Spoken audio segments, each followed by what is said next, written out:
Hi friends, welcome back to my channel. ಎಲ್ಲರೂ ಹೇಗಿದ್ದೀರಾ? ಎಲ್ಲರೂ ಚೆನ್ನಾಗಿದ್ದೀರಾ ಅಂತ ಭಾವಿಸ್ತೀನಿ. ನಾನು ತುಂಬ ಚೆನ್ನಾಗಿದ್ದೀನಿ. ಇವತ್ತು 2 ನಿಮಿಷಕ್ಕೆ ರೆಡಿಯಾಗುವಂಥ ರಸಮ್ಮು. 1 ಟೊಮೊಟೊನ ಯೂಸ್ ಮಾಡ್ಕೊಂಡು ಯಾವ ಥರ ಮಾಡೋದು ಅಂತ ನೋಡೋಣ ಬನ್ನಿ.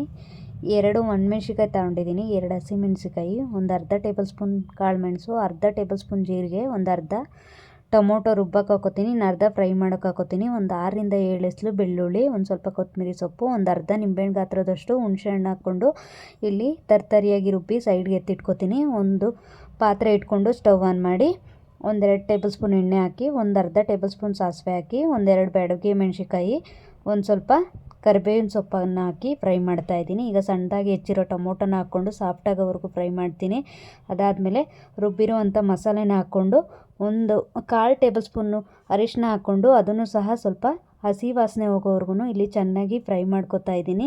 ಇದು ಫ್ರೈ ಮಾಡ್ಕೊಂಡ್ಮೇಲೆ ಉಳಿದಿರೋ ಅಂಥ ಮಸಾಲೆಗೆ ಸ್ವಲ್ಪ ನೀರನ್ನು ಸೇರಿಸ್ಕೊಂಡು ನಮಗೆ ರಸಮ್ಗೆ ಎಷ್ಟು ಕನ್ಸಿಸ್ಟೆನ್ಸಿ ಬೇಕೋ ಅಷ್ಟು ನೀರನ್ನು ಹಾಕ್ಕೊಂಡು ಸ್ವಲ್ಪ ರುಚಿಗೆ ತಕ್ಕಷ್ಟು ಉಪ್ಪನ್ನು ಹಾಕ್ಕೊಂಡು ಮೇಲೆ ಕೊತ್ತಂಬರಿ ಸೊಪ್ಪನ್ನು ಹಾಕ್ಕೊಂಡು 1-2 ನಿಮಿಷ ಕುದಿಸ್ಕೊಂಡ್ರೆ ನಿಮ್ಮ ಟೇಸ್ಟಿಯಾದ ರಸಮ್ ರೆಡಿಯಾಗುತ್ತೆ. ಇದು ಈ ಒಂದು ಸಿಚುಯೇಷನ್ಗೆ, ಈ ಒಂದು ಮಳೆಗಾಲಕ್ಕೆ ನಮಗೆ ಶೀತ ನೆಗಡಿ ಕೆಮ್ಮು ಆದಾಗ ತುಂಬಾ ಎಲ್ಪ್ ಆಗುತ್ತೆ. ಈ ಒಂದು ರಸಮ್ ಮಾಡಿಕೊಂಡು ತಿನ್ನೋದ್ರಿಂದ ಕುಡಿಯೋದ್ರಿಂದ ನಮಗೆ ನೆಗಡಿ ಕೆಮ್ಮು ಶೀತ ಎಲ್ಲ ಕಡಿಮೆ ಆಗುತ್ತೆ. ನೀವು ಒಂದ್ಸರಿ ಮನೇಲಿ ಟ್ರೈ ಮಾಡಿ, ಹೇಗೆ ಬಂತು ಅಂತ ನನಗೆ ಕಮೆಂಟ್ ಮಾಡಿ. ಇನ್ನೂ ಯಾರು ನನ್ನ ಚಾನಲ್ನ ಸಬ್ಸ್ಕ್ರೈಬ್ ಮಾಡ್ಕೊಂಡಿಲ್ಲ, ಪ್ಲೀಸ್ ಸಬ್ಸ್ಕ್ರೈಬ್ ಮಾಡ್ಕೊಂಡು ನೋಡಿ. Thank you all.